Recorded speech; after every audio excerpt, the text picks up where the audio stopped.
أعوذ بالله من الشيطان الرجيم. بسم الله الرحمن الرحيم. أما بعد فإن خير الحديث كتاب الله وخير الهدي هدي محمد صلى الله عليه وعلى آله وسلم وشر الأمور محدثاتها وكل محدثة بدعة وكل بدعة ضلالة۔ ہر قسم کی حمد و ثنا، تعریفات، تسبیحات، تمجیدات، بزرگی، بڑائی، پاکی، تقدیس و تحمید اللہ رب العالمین کے لیے ہے، جو ہم سب کا خالق، مالک، رازق اور مدبر ہے۔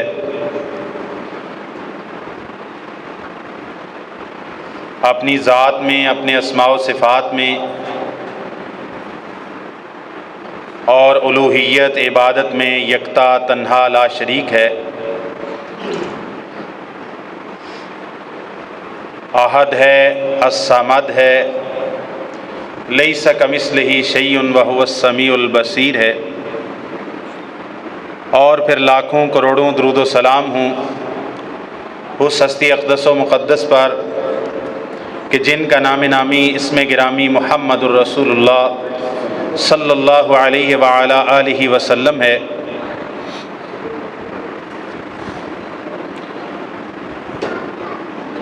نبی رحمت صلی اللہ علیہ وسلم کی سیرت طیبہ کے حوالے سے آج یہ خطبہ نمبر 9 ہے۔ گزشتہ خطبہ میں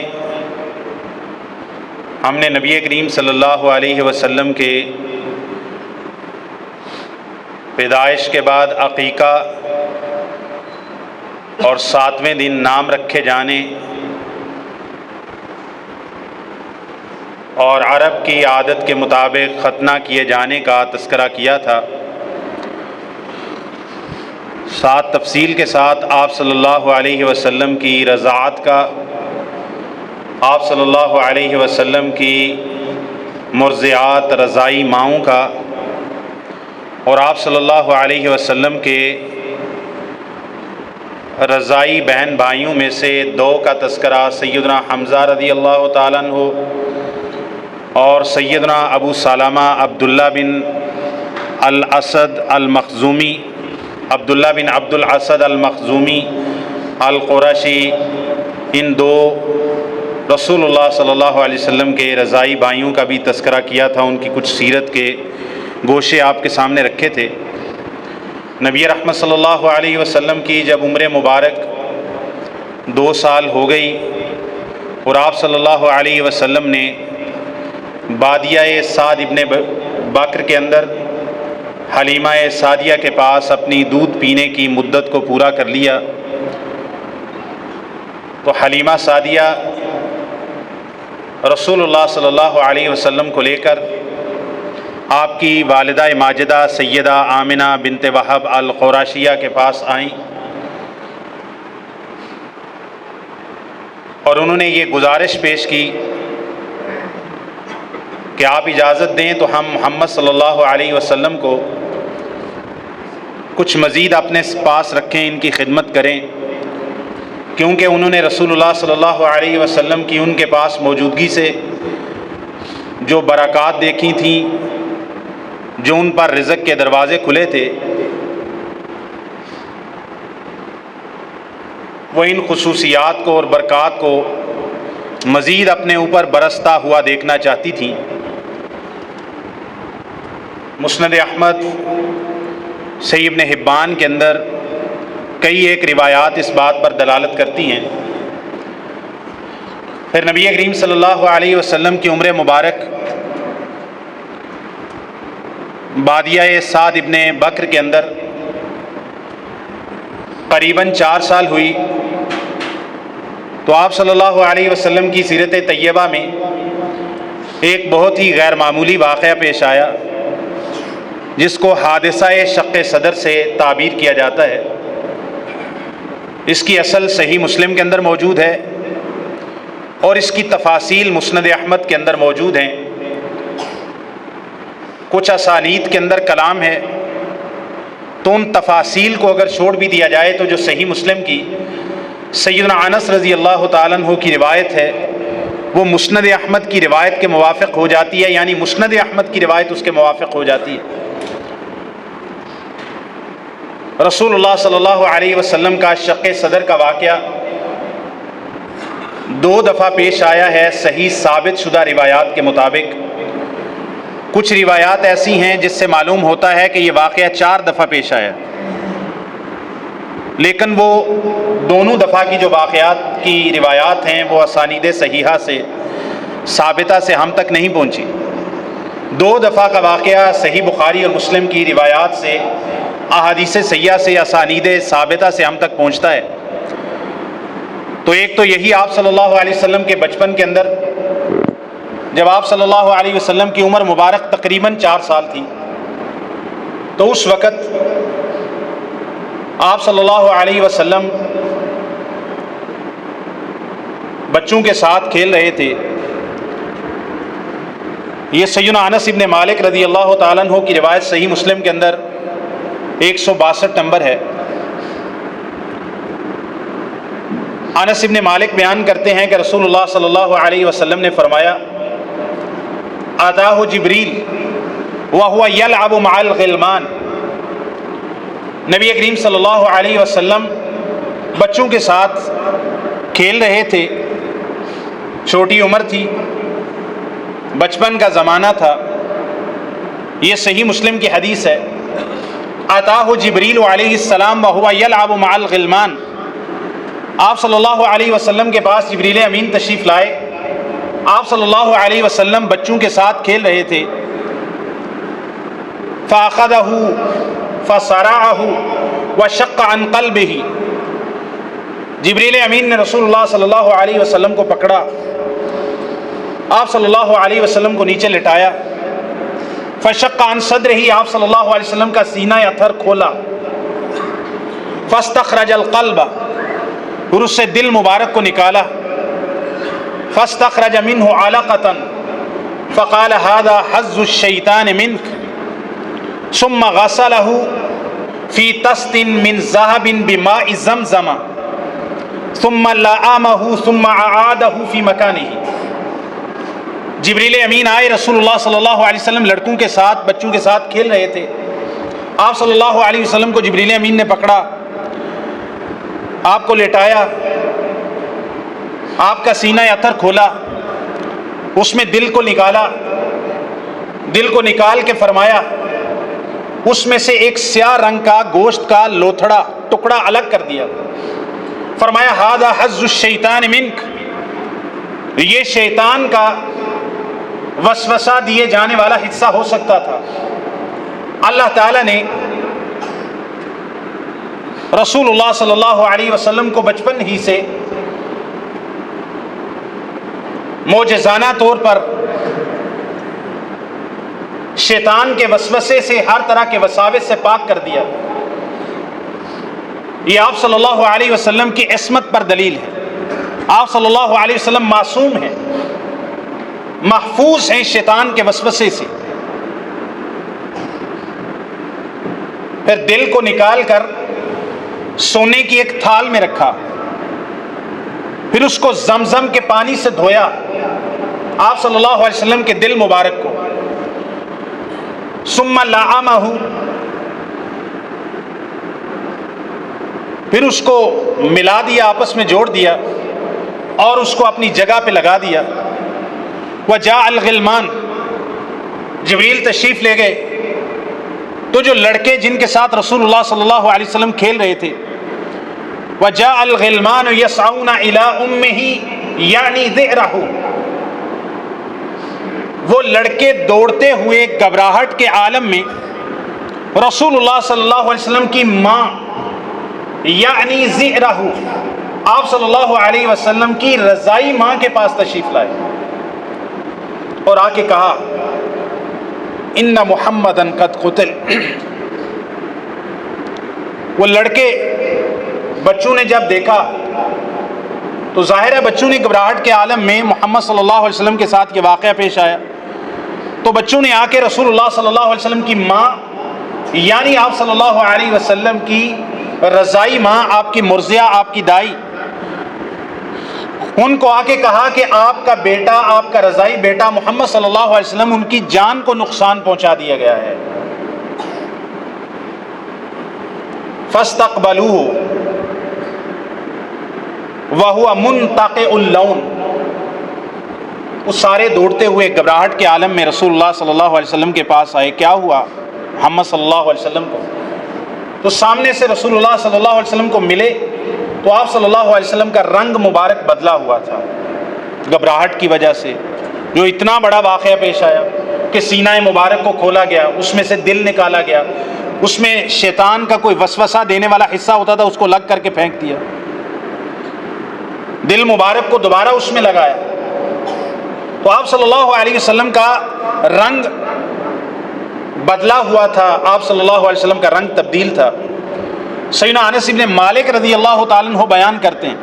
یہ تو آپ صلی اللہ علیہ وسلم کے بچپن کا واقعہ ہے۔ انس بن مالک تو اس وقت پیدا ہی نہیں ہوئے تھے،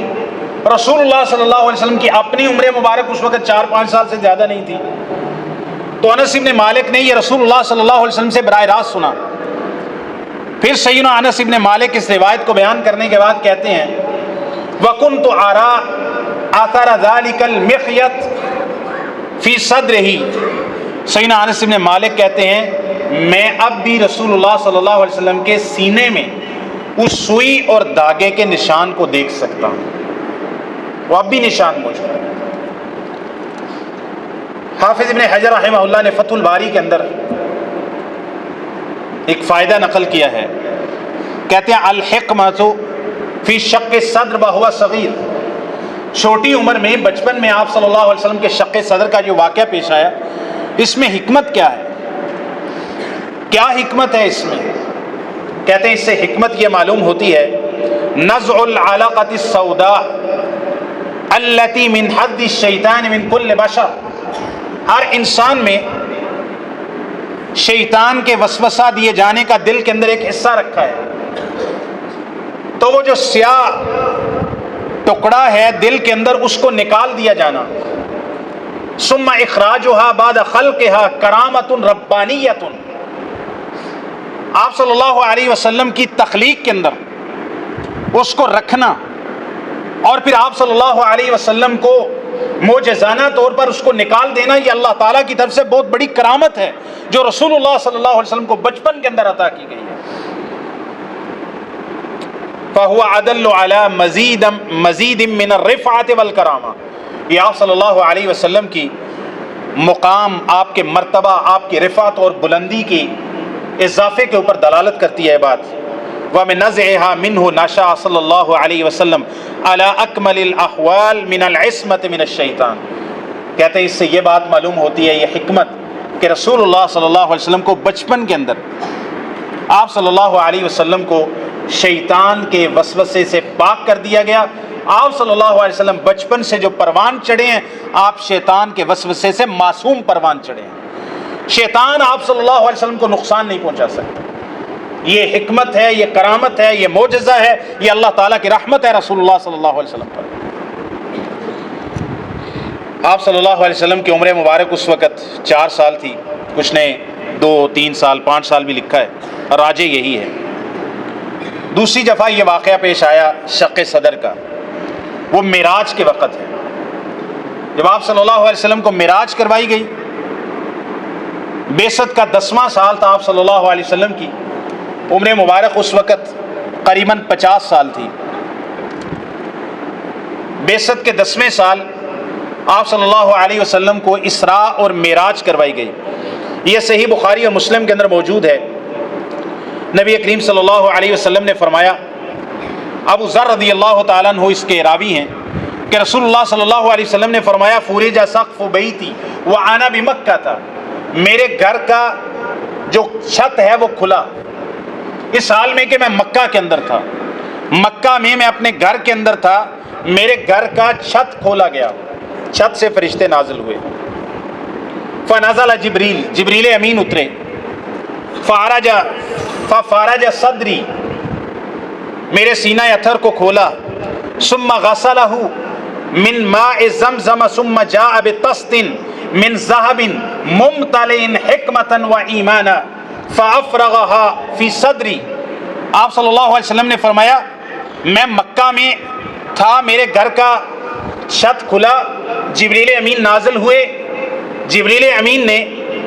میرا سینہ کھولا اور پھر اس کو زمزم کے پانی سے دھویا، سینہ اطہر کو دھویا زمزم کے پانی سے، پھر سونے کی ایک تھال لائی، ممتلئ حکمتا و ایمانا، جو حکمت اور ایمان سے بھری ہوئی تھی، فافرغھا فی صدری، حکمت و ایمان سے بھری ہوئی اس تھال کو میرے سینے کے اندر انڈھیل دیا، حکمت و ایمان سے میرے سینے کو بھر دیا۔ ثم اخذ بیدی ثم اطبقہ ثم اخذ بیدی فعرج بی الی السماء۔ جبریل امین آئے، یہ دوسری دفعہ شق صدر کا واقعہ پیش آیا۔ جبریل امین آئے، یہ کس وقت پیش آیا؟ معراج کے وقت۔ معراج کا جب تذکرہ آئے گا اپنی جگہ پر سیرت کے بیان میں، تو وہاں پر یہ واقعہ دوبارہ دہرایا جائے گا۔ آپ صلی اللہ علیہ وسلم کے سینہ اطہر کو کھولا، زمزم کے پانی سے دھویا، سونے کے تھال میں رکھا، سونے کے تھال لایا جو حکمت اور ایمان سے بھری ہوئی تھی، اس ساری حکمت و ایمان کو میرے سینے میں انڈھیل دیا، میرے سینے کو حکمت اور ایمان سے بھر دیا، پھر اس کو اپنی جگہ پر لگا دیا۔ ثم اخذ بیدی، پھر جبریل نے میرا ہاتھ پکڑا، فعرج بی الی السماء، پھر مجھے آسمان کی طرف لے کر جبریل چڑھ گئے۔ تو یہ صحیح بخاری اور مسلم کے اندر یہ واقعہ، صحیح بخاری کے اندر 349 نمبر حدیث ہے اور صحیح مسلم میں 163 نمبر حدیث میں موجود ہے۔ حافظ ابن حجر رحمہ اللہ فتح الباری کے اندر نقل کرتے ہیں کہ نبی کریم صلی اللہ علیہ وسلم کے ساتھ ایک واقعہ پیش آیا شق صدر کا، جب آپ صلی اللہ علیہ وسلم کی عمر مبارک 4 سال تھی تقریباً، اور ایک یہ معراج اور اسراء کے وقت آپ صلی اللہ علیہ وسلم کا دوبارہ شق صدر ہوا۔ تو اس میں کیا حکمت ہے؟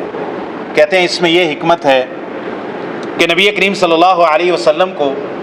معراج اور اسراء سے پہلے جو شق صدر ہوا، آپ صلی اللہ علیہ وسلم کے سینے کو، دل کو ایمان اور حکمت سے بھر دیا گیا،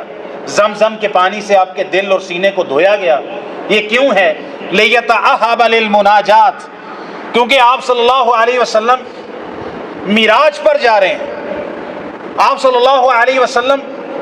اللہ تعالیٰ کے قرب کے لیے جا رہے ہیں، تو مناجات کے لیے اللہ تعالیٰ سے جو مناجات کرنی ہے، آپ صلی اللہ علیہ وسلم کو اس کے لیے تیاری کروائی جا رہی ہے، مناجات کی تیاری کروائی جا رہی ہے، تاکہ آپ صلی اللہ علیہ وسلم کا دل، آپ کا وجود، آپ کی روح، آپ صلی اللہ علیہ وسلم کی طبیعت، آپ کا مزاج اللہ تعالیٰ کی مناجات کے لیے تیار ہو جائے۔ اس کے لیے آپ صلی اللہ علیہ وسلم کے دل کو دوبارہ شق صدر اس وجہ سے ہوا ہے۔ نبی کریم صلی اللہ علیہ وسلم کے لیے شق صدر 10 سال کی عمر میں بھی بیان کیا ہے، بعثت کے وقت بھی بعض روایات میں ہے، لیکن وہ ساری روایات غیر ثابت ہیں۔ 2 دفعہ شق صدر ثابت ہے، ایک آپ صلی اللہ علیہ وسلم کے بچپن کے عمر کے اندر جب آپ صلی اللہ علیہ وسلم اپنی رضائی ماں کے پاس تھے، اور دوسرا یہ صحیح مسلم سے ثابت ہے، اور دوسرا واقعہ جب آپ صلی اللہ علیہ وسلم کو معراج کروائی گئی، اسراء کروائی گئی، آپ صلی اللہ علیہ وسلم مکہ کے اندر تھے، آپ کے پاس جبریل آئے، اسی طرح آپ صلی اللہ علیہ وسلم کا شق صدر ہوا۔ یہ 2 دفعہ شق صدر ہونا یہ ثابت ہے۔ اب ایک سوال پیش آ جاتا ہے، یہ اس طرح کا واقعہ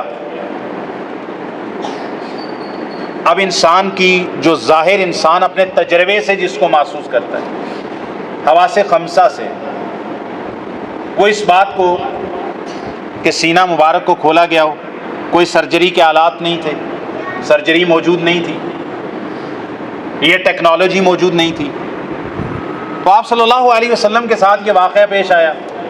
تو جو ایمان ہے، بندے کا یقین ہے، ایمان ہے، وہ اس بات کے اوپر بندے کو ابھارتا ہے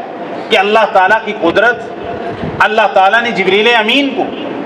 یہ صلاحیت بخشی کہ جبریل امین نے آپ صلی اللہ علیہ وسلم کے سینہ اطہر کو 2 دفعہ کھولا، ایک دفعہ بچپن میں، ایک دفعہ معراج کے وقت۔ حافظ ابن حجر رحمہ اللہ فرماتے ہیں یہ خرق عادت امور میں سے ہے، جو انسان کی نظر، انسان کی ظاہری جو تجربات ہیں یہ اس کی عادت کے برخلاف ہوتا ہے، ما فوق الفطرت ہوتا ہے، سپر نیچرل چیز ہے، اس پر ما سوائے ایمان لانے کے اور کوئی چارہ نہیں ہے، ما سوائے ایمان لانے کے اور کوئی چارہ نہیں۔ عام انسان ہے، کسی کے پاس فرشتہ آتا ہے؟ عام انسانوں کے پاس فرشتہ آتا ہے؟ نہیں آتا۔ لیکن نبی کریم صلی اللہ علیہ وسلم کے پاس تو فرشتہ 7 آسمانوں سے آتا ہے نا، اس کے 600 پر ہیں۔ آپ صلی اللہ علیہ وسلم نے اس کو اصل حیت کے اندر جبریل امین کو 2 دفعہ دیکھا ہے، صحیح مسلم کتاب الایمان کی حدیث ہے۔ جبریل امین کبھی انسانی شکل میں آتے، کبھی بالکل نظر نہ آتے، صرف ان کی آواز یا ان کا احساس آپ صلی اللہ علیہ وسلم کو محسوس ہوتا۔ جس خلقت پر، جس حیت پر، جس کیفیت پر، جس جسامت کے اوپر، جس سراپا پر اللہ تعالیٰ نے جبریل امین کو پیدا کیا ہے، نبی کریم صلی اللہ علیہ وسلم فرماتے ہیں میں نے 2 دفعہ جبریل کو اس کی اصل خلقت اور حیت اور اصل سراپا اور جسامت کے اوپر دیکھا ہے۔ لہو 600 جناح، جبریل امین کے 600 پر تھے۔ قد سد الافق، زمین و آسمان کے کنارے جہاں پر جا کے ملتے ہیں نا، جبریل کے پروں نے زمین و آسمان کے کناروں کو بند کر رکھا تھا، اتنا بڑا وجود۔ اگر کوئی شخص رسول اللہ صلی اللہ علیہ وسلم کی نبوت کو مانتا ہے، آپ کے پاس جبریل امین جیسے سراپے کو آنا مانتا ہے، آپ صلی اللہ علیہ وسلم کے اوپر قرآن جیسا کلام جس کی ایک آیت کا کوئی انسان جواب نہیں دے سکتا، نہ اس کے چیلنج کو قبول کر سکتا ہے، نہ کوئی انسان ایسا کلام بنا سکتا ہے، نہ ایسا کلام کہہ سکتا ہے، اس کا آنا رسول اللہ صلی اللہ علیہ وسلم کے اوپر مانتا ہے، آپ کی معراج کو مانتا ہے، اسراء کو مانتا ہے، تو یہ تو کوئی واقعہ ہی اتنا بڑا نہیں ہے کہ آپ صلی اللہ علیہ وسلم کے بعد جب آئے ہوں۔ اللہ تعالیٰ شکم مادر کے اندر ہر بچے کو پیدا کرتا ہے، ایک قطرے سے، قطرے کے جرثومے سے، جو اربوں قطرے کے اندر کوئی ارب ہا جرثومے ہوتے ہیں، اس میں سے ایک جرثومے سے پیدا کرتا ہے۔ تو اللہ تعالیٰ ان اللہ علی کل شیء قدیر، یہ بات اس لیے کی ہے کہ جب نوجوان چیزوں کو ایکسپلور کرتے ہیں تو کہتے ہیں یہ کس طرح کی باتیں ہو رہی ہیں، کس طرح کی چیزیں ہیں۔ تو بہرحال مومن کا دل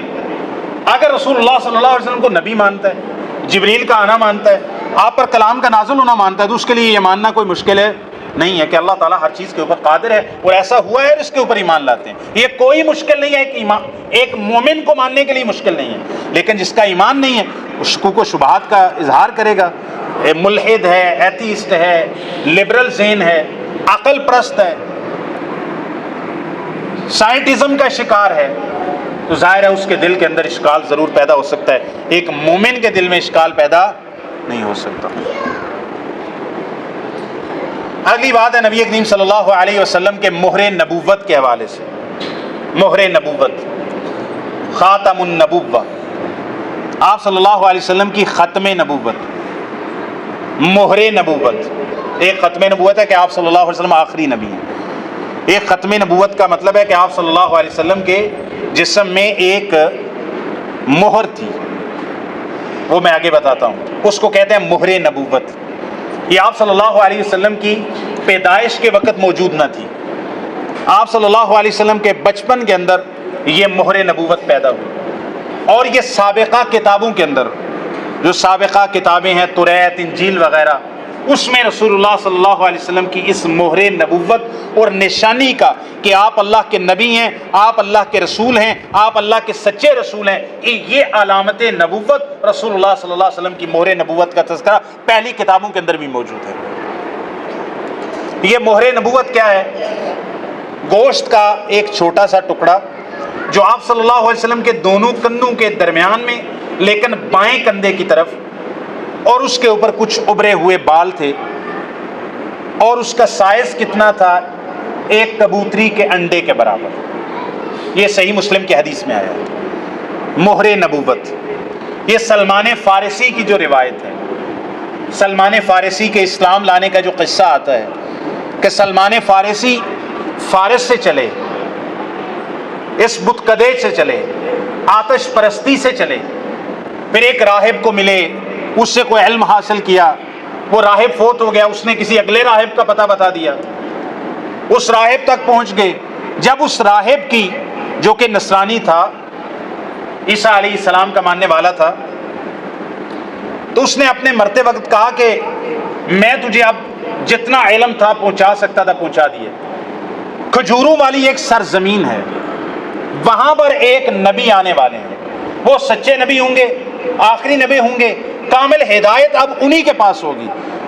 جتنا بھی کوشش کر سکتے ہو اس کھجوروں والی زمین میں پہنچ جاؤ. کھجوروں والی زمین یثرب کی سرزمین تھی جس کو مدینہ کہا گیا رسول اللہ صلی اللہ علیہ وسلم کی آمد کے بعد. تو سلمان فارسی بیچ دیا، آزاد تھے، بکتے بکاتے آئے، ایک یہودی کے ہاں غلام ہو گئے، اس نے خرید لیا. کھجوریں اتار رہے تھے، کسی نے آگے کہا کہ محمد صلی اللہ علیہ وسلم آگے ہیں. تو سیدنا سلمان فارسی رضی اللہ تعالیٰ عنہ، وہ جو راہب تھا ان کا آخری استاد، اس نے رسول اللہ صلی اللہ علیہ وسلم کی کچھ علامات بتائی تھی. ان میں ایک علامت یہ تھی کہ وہ صدقہ قبول نہیں کریں گے، ہدیہ قبول کر لیں گے، صدقہ نہیں کھائیں گے. ایک علامت یہ بتائی کہ ان کے گردن کے نیچے دونوں کندھوں کے درمیان ایک مہر نبوت ہوگی جس سے تم پہچان لو گے. تو سیدنا سلمان فارسی نے جب سنا، آئے واقعہ پھر اپنی جگہ پر، جب سیرت ہم بیان کر رہے ہیں تو سیدنا سلمان فارسی کا تذکرہ آ جائے گا اپنی جگہ پر ان کے اسلام لانے کا واقعہ. تو سیدنا سلمان فارسی آئے، ساری تسلی کر لی آپ صلی اللہ علیہ وسلم کی سچائی کی، مہر نبوت کو تلاش کر رہے تھے. آپ صلی اللہ علیہ وسلم کے پچھلی جانب، آپ صلی اللہ علیہ وسلم کی پشت کی جانب گھومتے تھے کہ مہر نبوت نظر آ جائے. تو روایات میں آتا ہے سیرت کی کتابوں میں کہ نبی کریم صلی اللہ علیہ وسلم سمجھ گئے، آپ نے وہاں سے کپڑا ہٹا کے سلمان کو کہا کہ یہ مہر نبوت.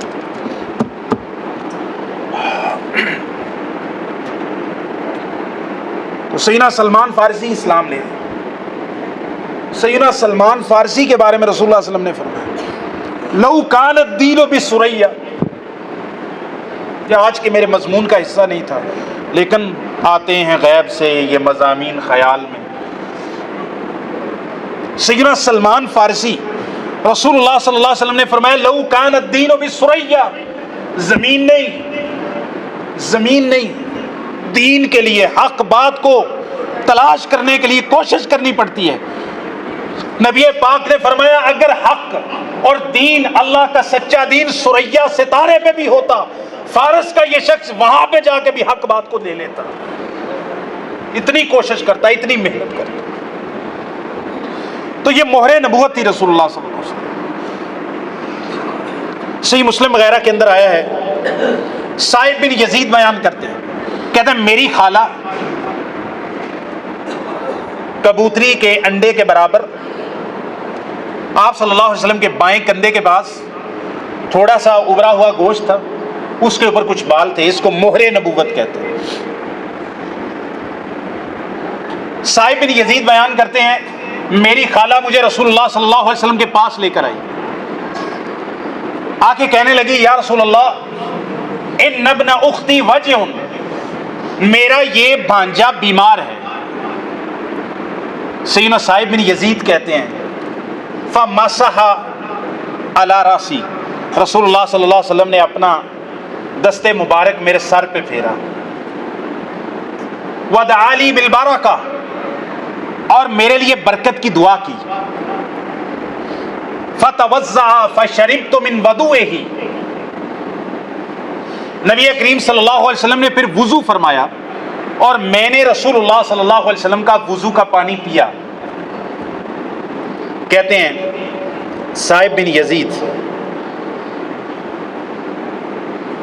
ثم قمت خلف ظہرہ، پھر میں نبی کریم صلی اللہ علیہ وسلم کی پشت مبارک پر کھڑا ہوا آپ کے پیچھے. فنظرت الى خاتم النبوۃ بین کتفیہ مثل زر الحجلہ، پھر میں آپ صلی اللہ علیہ وسلم کے پیچھے کھڑا ہوا، آپ صلی اللہ علیہ وسلم کے دونوں کندھوں کے درمیان میں نے مہر نبوت کو دیکھا. یہ صحیح مسلم کی حدیث ہے. صحیح مسلم میں دوسری حدیث جابر ابن سامورہ سے آتی ہے، کہتے ہیں رأیت خاتما فی ظہر رسول اللہ صلی اللہ علیہ وسلم کأنہ بیضۃ حمام، میں نے رسول اللہ صلی اللہ علیہ وسلم کے پشت مبارک پر مہر نبوت کو دیکھا، جو کہ معلوم ہوتا ہے کأنہ بیضۃ حمام، اس کا سائز اتنا تھا جیسا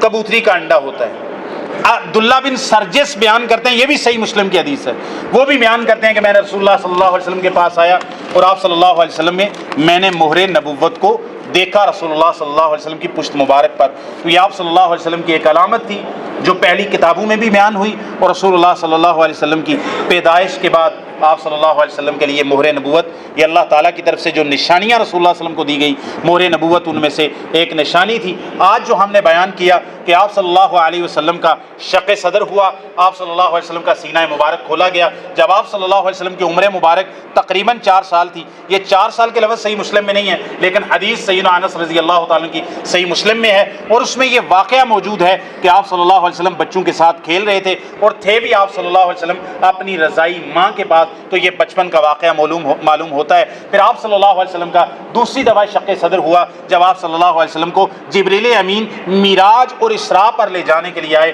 آپ مکہ میں تھے، آپ کے گھر کا جو چھت ہے وہ کھلا، جبریل امین آئے اور آپ صلی اللہ علیہ وسلم کے سینہ اطہر کو پھر کھولا گیا، اس کو پھر زمزم کے پانی سے دھویا گیا اور اس کو حکمت اور ایمان سے بھر دیا گیا، اور پھر آپ صلی اللہ علیہ وسلم کا ہاتھ پکڑا اور جبریل امین آپ صلی اللہ علیہ وسلم کو معراج پر لے گئے. اس سارے کا بچپن کے ہونے کے اندر حکمت کیا ہے؟ حافظ ابن حجر کہتے ہیں کہ شیطان کا ہر بشر کے اندر اللہ تعالیٰ نے شیطان کے لیے وسوسہ ڈالنے کا یہ شیطان کو صلاحیت دی ہے، لیکن نبی کریم صلی اللہ علیہ وسلم کو بچپن کے اندر ہی اللہ تعالیٰ نے شیطان کے وسوسے سے پاک کر دیا. آپ صلی اللہ علیہ وسلم جو پروان چڑھے ہیں وہ عام بچوں کی طرح نہیں، عام لڑکوں کی طرح نہیں، بلکہ آپ صلی اللہ علیہ وسلم معصوم پروان چڑھے ہیں، عصمت کے ساتھ پروان چڑھے ہیں، محفوظ پروان چڑھے ہیں. اللہ تعالیٰ نے آپ کی شیطان سے، ابلیس سے اور ہر طرح کے وساوس اور ہر طرح کے نجائز اور ہر طرح کے خبائث سے آپ صلی اللہ علیہ وسلم کی حفاظت کا اہتمام اس وقت کر دیا تھا جب آپ صلی اللہ علیہ وسلم بچپن کے اندر تھے. یہ رسول اللہ. اور تیسری بات ہم نے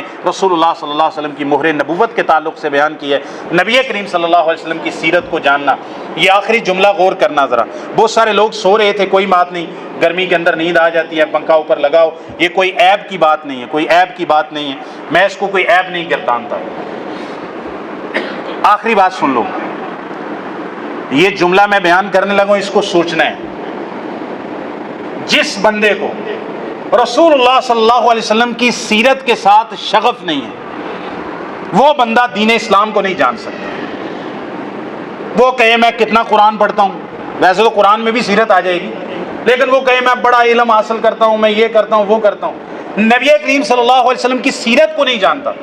آپ کی شخصیت کو، آپ کی ذات کو، آپ کی سیرت کو جو بندہ نہیں جانتا وہ دین اسلام کو نہیں جان سکتا. اور جو بندہ جتنا سیرت النبی صلی اللہ علیہ وسلم کو جانتا جائے گا، جتنا اس کے اندر سیرت کی جاننے کا ذوق زیادہ ہوگا، اس کے اندر قرآن فہمی کا جذبہ بھی زیادہ پیدا ہوگا اور دین اسلام پر عمل کا جذبہ بھی پیدا ہوگا. اور تیسری بات، جو بندہ سیرت رسول صلی اللہ علیہ وسلم کو جانے گا، جتنا زیادہ اپنے نبی کی معرفت رکھتا ہوگا، اتنا ہی زیادہ وہ دین اسلام کے لیے کچھ کر گزرنے کا، قربانی دینے کا اور دین اسلام کی نشر و اشاعت کا جذبہ بھی اس بندے میں پیدا ہوگا جو اپنے نبی کریم صلی اللہ علیہ وسلم کو جانتا ہے.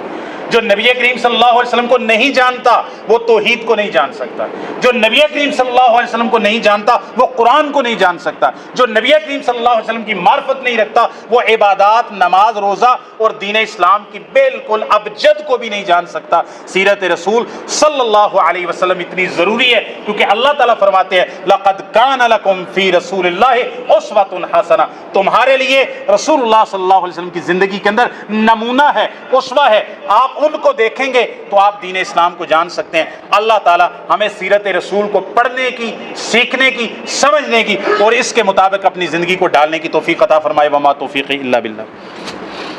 اعوذ باللہ من الشیطان الرجیم. بسم اللہ الرحمن الرحیم.